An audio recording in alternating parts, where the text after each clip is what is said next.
from the GreenBiz studio. I'm Heather Clancy, and I'm joined by Dmitri Sedov, Head of Innovation for S&P Global. And we're here to talk about money, money and the sustainability movement. S&P is becoming much more involved in watching the flow of money and in facilitating the flow of money in terms of sustainability programs. Tell me why. Sure. So I think of S&P Global as one of those fixtures in the financial markets and the capital markets, right?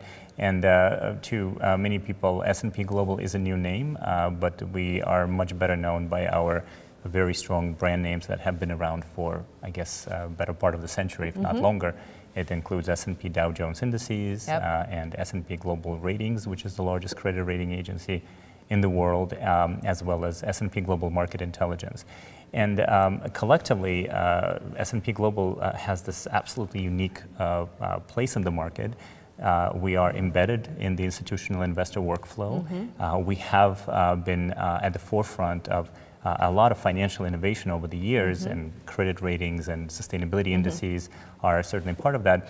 So we do feel that we could probably move the needle on bridging the ESG, the sustainability considerations that the rest of the world wants financial professionals to look at, and that financial professionals are still reluctant to consider as mainstream. Yeah, so what's changing?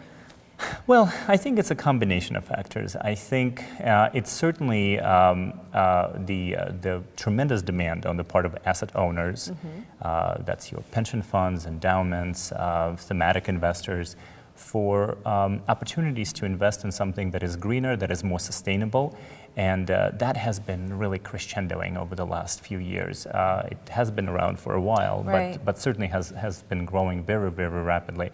That's one part of it. The other part of it is, of course, the regulatory climate.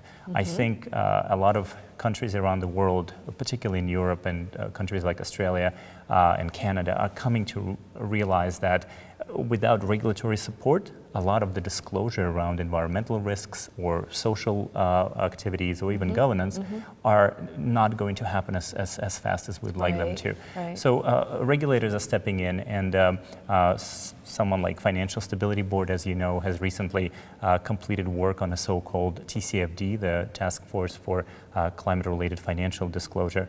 And now the European Commission is picking up that stream and looking how we can write a lot of this disclosure into the legislation. Right. I've seen a lot of new instruments come into the market, like green bonds. There's been a lot of talk about green bonds. So what's happening in that space? Are there enough of them? Well, not enough is happening, and there's not enough of them. That is, I think, par for the course.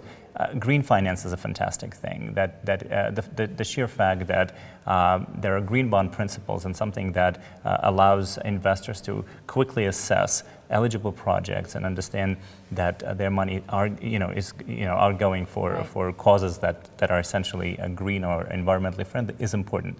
However, there's just not enough of that, like you said. The supply is not there. There's tremendous demand on the part of investors and not enough of these eligible projects. So what S&P Global Ratings has actually proposed as recently as the end of last year at COP22 in Marrakesh and at G20 in China is a framework called Green Evaluations, where we're saying, look, it's really not about just eligible projects. It's not about wind farms and solar farms. Those are good.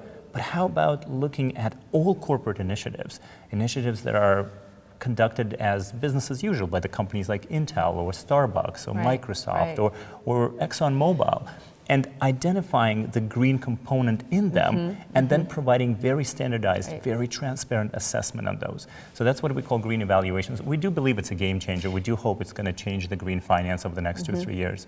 So one final wrap-up question. How can a sustainability manager get their CFO or treasurer involved? That's a great question. We were talking to someone about this at this conference, and I do believe we have an opportunity to turn sustainability managers into evangelists for the corporation and talking to their CFOs and treasurers. Well, first of all, inviting them to next year's GreenBiz, that's for sure. And secondly, really explaining to them that there are many different ways of becoming green other than just committing 100% of your proceeds to a green project. And S&P Global can certainly help with the information and data in that space. Okay, well, looking forward to watching what you're doing. Thanks for joining us. Thank you for having me. Thanks for joining us in the GreenBiz studio.